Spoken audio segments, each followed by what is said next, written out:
বাংলাদেশ জাতীয়তাবাদী যুবদল, স্বেচ্ছাসেবক দল ও ছাত্রদল চাঁদগাঁও থানা শাখার উদ্যোগে র্যালি অনুষ্ঠিত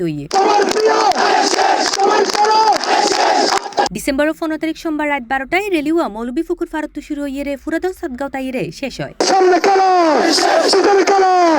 রেলিত মেজে মহানগর যুবদলের সাবেক কৃষি বিষয়ক সম্পাদক নুরুল আমিনের সভাপতিত্বে এবং বদিউল আলম সাইফুর সঞ্চালনায় প্রধান অতিথি হিসেবে উপস্থিত আছেন চট্টগ্রাম মহানগর বিএনপির সদস্য সৈয়দ শিহাবুদ্দিন আলম। এ সময় প্রধান বক্তা হিসেবে বক্তব্য রাখে গিয়াসউদ্দিন ভূঁইয়া। 24 জুলাই মিদ্দিন বানুল মাঝি এতলে দেশতুন দায়ী পরা মাইজুদে উত্তরক হারান্ডারে টিকানের নেতৃত্বে আজিয়ের প্রজন্মের ফকল ন জানে এতলে জানাই দি বললে আর পরারে জানাই দিলাম দে ইতারে জানাই দি বললে তোরা শাসনারা দেখি আর কান জিনিস ইতারা বলে ইনসাফ করিব কি ইনসাফ ইনসাফ করলে তোর রক্ষা হাড়ো।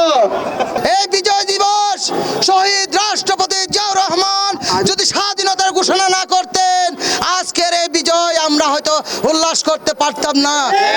আগামী 12 ফেব্রুয়ারি যে নির্বাচন আমাদের এই 8 আসন থেকে আমাদের একজন যোগ্য নেতা দেশ নায়ক তারেক রহমান বাছাই করেছেন জনাব আলহাজ এরশাদুল্লাহ ভাই। এই আয়োজনত বিশেষ অতিথি হিসেবে উপস্থিত আছেন প্রকৌশলী ইলিয়াস আলী, মনসুর আলম, ইউনুস সহ আরো আমন্ত্রিত অতিথিবৃন্দ অকল। আমি কঠিন ভাষায় বলতে চাই সাবধান হয়ে যাও, না হলে শহীদের আদর্শের সৈনিকেরা তোমাদেরকে ঘর থেকে খুঁজে বের করে নিয়ে উপযুক্ত শাস্তি দেবে।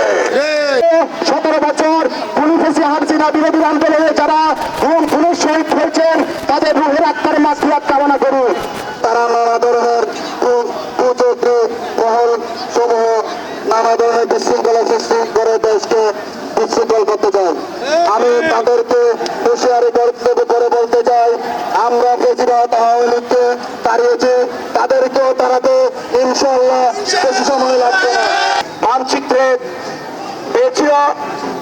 রেলিত মেজে অংশগ্রহণ করে সাদগাঁও থানা ছাত্রদলের আহ্বায়ক আব্দুর রহমান আলফাজ সহ আরিফ মহিউদ্দিন, রায়হান, পারভেজ করিম, আসিফ, রনি সহ আরো বোধকেই।